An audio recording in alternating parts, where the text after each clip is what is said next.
अस्सलाम वालेकुम क्लास 3। सब अपनी नीट कॉपी खोलें। आज हम सवालों के जवाब लिखेंगे। हमने सबक पढ़ा था मेरे हमसाए, उसकी मश्क करेंगे। आज हम सवालों के जवाब हम नीट कॉपी पर लिखेंगे। अपनी नीट कॉपी खोलें, उस पर एक पेज छोड़ दें टाइटल के लिए और उसके बाद आप स्टार्ट करेंगे काम। सबसे पहले आप ऊपर लाइन पे लिखेंगे सेंटर में घर का काम। मेरे साथ आप लिखेंगे घर का काम। दाएं तरफ आपने आज की तारीख लिखनी है और बाएं तरफ आपने लिखना है आज का दिन। ठीक है, उसके बाद आप लिखेंगे एक लाइन छोड़कर, ये काम आपने अपनी नीट कॉपी पर करना है और साफ सुथरा नीट एंड क्लीन काम होना चाहिए। Writing should be neat and clean. उन्वान आप लिखेंगे 7। उसके बाद सबक का नाम क्या था,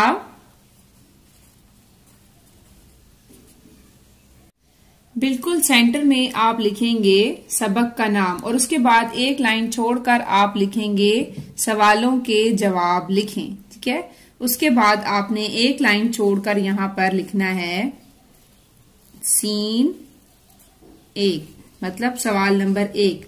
और सवाल नंबर 1 क्या है, बरे आजम किसे कहते हैं। बरे आजम किसे कहते हैं, ये देखिए बरे आजम आपने यहाँ पर तशदीद और देखिए जेर भी लगाना है।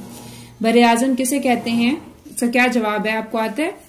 एक लाइन छोड़कर आपने जीम लिखना है जवाब, और इसका जवाब है खुश्की के बहुत बड़े टुकड़े को बरे आजम कहते हैं। खुश्की के बहुत बड़े टुकड़े को बरे आजम कहते हैं। खुश्की के बहुत बड़े टुकड़े को बरे आजम कहते हैं। आपने साथ साथ पढ़ना है ताकि आपको याद हो जाए। खुश्की के बहुत बड़े टुकड़े को बरे आजम कहते हैं। बरे आजम किसे कहते हैं, खुश्की के बहुत बड़े टुकड़े को बरे आजम कहते हैं। उसके बाद सवाल नंबर 2 हम लिखेंगे एक लाइन छोड़कर सीन 2। उर्दू हिंद से गिनती लिखनी है आपने, नंबरिंग जो देनी है आपने। ठीक है, सवाल नंबर 2 है भारत के दारुल हुकूमत का नाम लिखिए। भारत के दारुल हुकूमत का नाम लिखिए। सवाल नंबर 2 क्या लिखा हमने, भारत के दारुल हुकूमत का नाम लिखिए। यहाँ पर सवालिया निशान नहीं आएगा क्योंकि यहाँ पर कुछ पूछ नहीं रहे। मैंने आपको बताया था जब सवाल में कोई सवालिया लफ्ज होता है जैसे क्या, क्यों, कैसे, कब, तो सवालिया निशान लगाया जाता है जब वो कुछ पूछ रहे होते हैं। यहाँ पर वो कुछ भी नहीं पूछ रहे, वो कह रहे हैं लिखें। ठीक है, लिखिए। उन्होंने लिखने को कहा है हमें तो हम यहाँ पे सवालिया निशान नहीं खत्मा लगाएंगे, जैसे हम जवाब के आखिर में खत्मा लगाते हैं। अब आप एक लाइन छोड़कर जवाब लिखेंगे और आप मुझे बताएं कि भारत के दारुल हुकूमत का क्या नाम है। यस, नई दिल्ली। खत्मा लगाना है हर जवाब के आखिर में। ठीक है, उसके बाद हम लिखेंगे सवाल नंबर 3। सवाल नंबर 3 है चीनी बच्चों की खास बात क्या है।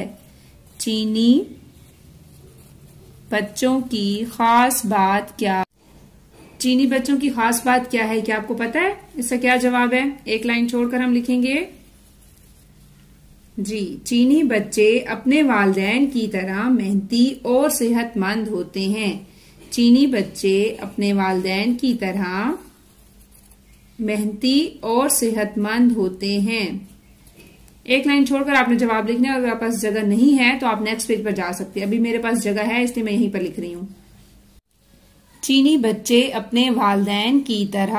अब मैं नेक्स्ट पेज पर लिखूंगी क्योंकि यहाँ पर जगह खत्म हो गई है। अगर आपके पास जगह है तो आप लिखेंगे, नहीं तो आप भी नेक्स्ट पेज पर चले जाएंगे। ठीक है, चीनी बच्चे अपने वालिदैन की तरह मेहनती।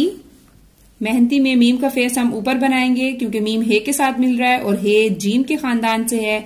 और मैंने आपको क्या बताया था कि जब भी मीम जीम के खानदान से मिलेगा तो मीम का फेस ऊपर चला जाएगा। चीनी बच्चे अपने वालिदैन की तरह मेहनती और सेहतमंद होते हैं। और सेहतमंद होते हैं।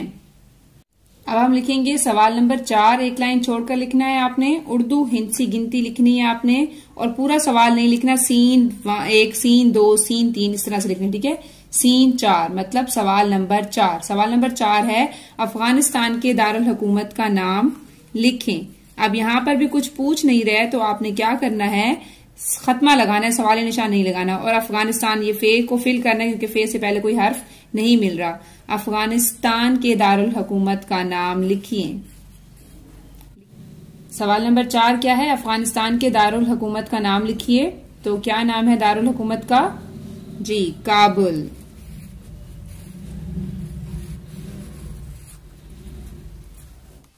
आपका आज का इतना ही काम था। हमने 4 सवालों के जवाब लिखे हैं, 2 सवाल और रह गए हैं, वो हम कल लिखेंगे, और इसके साथ जुमले भी हैं, वो भी हम कल बनाएंगे। आपने इस काम को अच्छी तरह से नीट एंड क्लीन लिखना है अपनी नीट कॉपी पर। Thank you so much. Allah Hafiz.